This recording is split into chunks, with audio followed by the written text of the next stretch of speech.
Herkese salam dostlar. Bugün sizlerle birlikte kart açılımı eləyəcəyik. İlk öncə mən bununla başlamaq istəyirəm. Belə 2026 FIFA. İnşallah yaxşı oyuncular çıxar.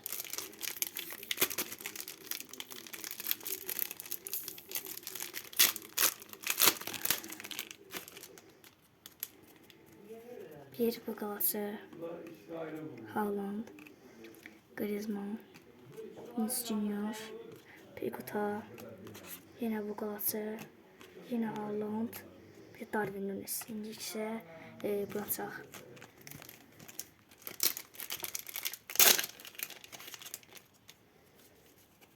Darwin Nunes, Neymar, Kvesterola, Eder Milotto, Sanchez, Neymar, David Reis, Thomas Müller, Hakim Ziyech. İndi isə bıraçaq.